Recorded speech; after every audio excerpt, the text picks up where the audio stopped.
Bonjour à tous, avant de continuer cette grande divulgation que j'ai démarrée avec ces révélations incroyables sur les cathédrales Notre-Dame, je voulais mettre en rapport direct avec ce qui est en train de se passer au niveau mondial, avec ce nouvel ordre mondial qui est en train de menacer très sévèrement la liberté, les libertés fondamentales de l'être humain.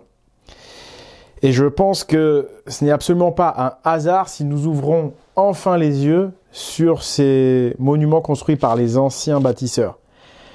Parce que ces anciens bâtisseurs, ils savent que la fine équipe, le diable, appelez-le comme vous voulez, ces gens qui nous manipulent, ils effacent la mémoire des peuples. Et en fait, ils ont laissé des traces, ça c'est des très grosses traces d'ailleurs, les Notre-Dame, pour justement nous dire non, non, les gars, attention, c'est pas ça, c'est pas cette personne-là que vous êtes. C'est ça que vous étiez. Vous voyez ce que je veux dire? C'est Notre-Dame, quand on les regarde avec le bon œil, on voit qui on était vraiment. On prend une claque et on se dit merde, on est complètement à la ramasse en fait. Et c'est pour nous aider, tu vois, c'est pour nous dire oh wow, c'est ça en fait. Donc voilà, je vous ai préparé un petit texte pour éclairer tout ça. Les pierres ont parlé, et les écrits sont bien pâles face à elles. Ils apparaissent comme ce qu'ils sont, mensongers.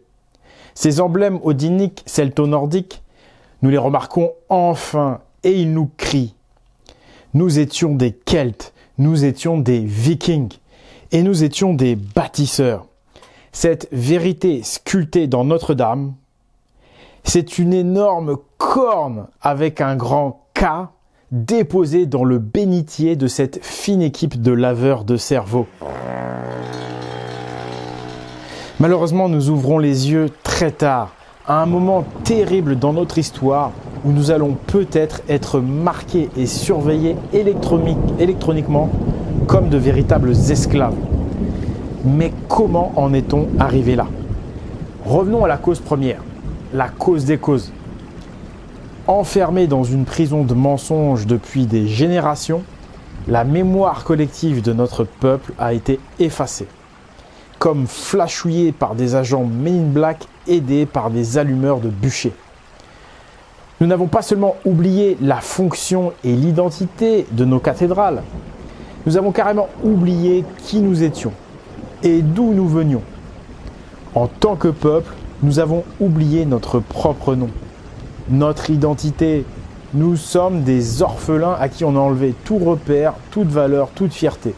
Toutes nos racines celtes et nordiques ont été coupées. On nous a volé notre nom, notre tradition.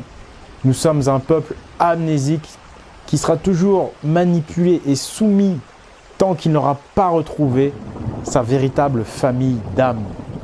Nous sommes face à une ingénierie sociale redoutable et démoniaque qui est sur le point d'aboutir à la surveillance électronique de tous les citoyens. Mais ce projet d'asservissement a démarré il y a bien longtemps. Et sa première étape fut de nous couper de notre tradition et de notre identité celto-nordique. Heureusement, ces cathédrales Notre-Dame nous ramènent fermement à cette tradition perdue et à cette identité que l'on croyait réservée à une minorité de barbares. Soi-disant barbares, bien sûr. Saviez-vous que l'histoire de France, celle que l'on enseigne à l'éducation nationale, a depuis toujours été le fruit d'écrits catholiques romains datant du Moyen-Âge? En effet, ce sont des évêques judéo-chrétiens romains qui ont déterminé l'ossature de l'histoire officielle de France. Vous devez sans doute savoir que la bibliothèque du Vatican contient des archives interdites au public depuis des lustres. C'est évidemment pour nous cacher la vérité et ainsi valider une histoire officielle qui est un tissu de mensonges fait pour nous manipuler et nous emmener vers leur nouvel ordre mondial. Aujourd'hui, les Vikings et les Gaulois sont diffamés, calomniés. On raconte des infamies sur eux, pourtant c'est nos ancêtres. Mais globalement, tout est faux. La propagande de guerre écrite par Jules César fait toujours office de référence pour nous renseigner sur les mœurs gauloises. Je Je vous rappelle quand même que César a génocidé et déporté en esclavage des millions de Gaulois. C'est comme si au cours d'un procès pour meurtre, on prenait pour référence uniquement la version de l'assassin. C'est quand même, voilà, c'est bon. C'est dire si la sourde guerre menée par Rome contre le druido-odinisme, Hyperborée et les peuples libres en fait, n'est pas terminée. Ils poursuivent leur objectif d'effacement total de la tradition. Le clash entre vikings et talmudo-romains est inévitable. D'un côté, la Rome impériale, esclavagiste, pétrie de religion orientale, une Rome aujourd'hui cachée dans le noir, qui tire les ficelles du nouvel ordre mondial, et de l'autre, les druido-odinistes. La tradition des hommes libres, pétrie de philosophie, ce sont des bâtisseurs pétris de personnalité et de génie. Face à ces artisans, on retrouve des légionnaires, des soldats qui obéissent aveuglément, des hommes sans conscience qui agissent comme des robots, bientôt tous marqués par une empreinte électronique, comme jadis Rome marquait ses esclaves au fer rouge. Dans l'ombre, c'est le diable qui gouverne notre monde, et quand il se montre, il a revêtu pour lui-même un masque de gentil. Et c'est très souvent le masque de Jésus. Mais pour ses ennemis, pour ceux qui arrivent à percevoir sa ruse, le diable, il leur a mis un masque de barbare, un masque de démon, de diable en fait. Son propre visage, il le met sur celui des gentils. C'est la fameuse inversion accusatoire. Hop. Technique culpabilisatrice que connaissent tous les pervers narcissiques qui pullulent dans notre société. Historiquement, les Celto-Nordiques sont le seul résistant à l'oppression. Mais ils sont bien plus que cela. En témoignent les cathédrales Notre-Dame. Les Celtes, les Vikings, étaient les gardiens de la tradition primordiale, celle dont l'humanité a besoin pour s'émanciper, pour ne pas sombrer dans l'esclavage.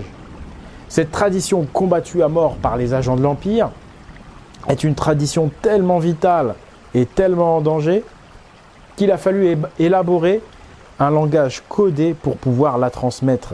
C'est l'hermétisme.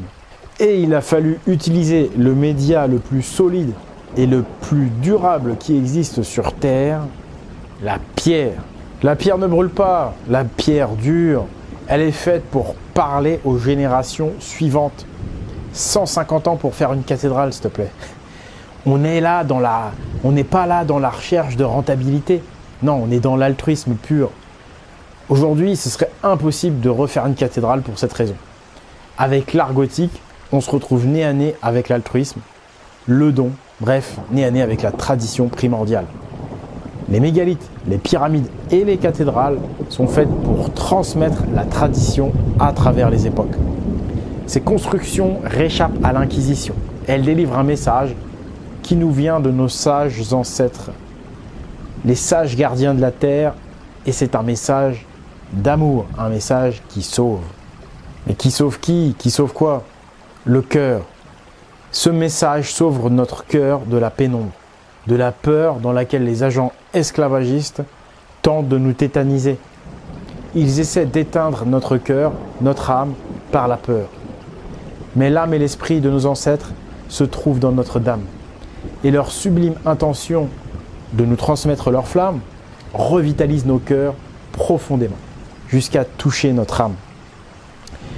Il nous rappelle notre véritable identité collective, nous remémore notre tradition protectrice, telle une maman qui prend soin de ses enfants. Notre-Dame est le souvenir d'une déesse qui prend soin de son peuple. C'est notre mère spirituelle de clan qui nous rappelle à notre très ancienne famille d'âmes. Et si vous écoutez ce message, c'est probablement que vous faites partie de la tribu Celto-Viking. La tribu des hommes et des femmes libres.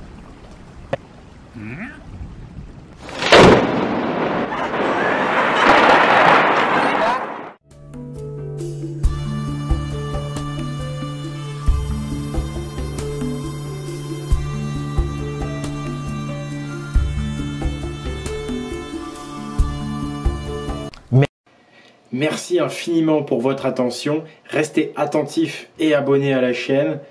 Je vous dis à très vite pour la suite de cette grande divulgation historique.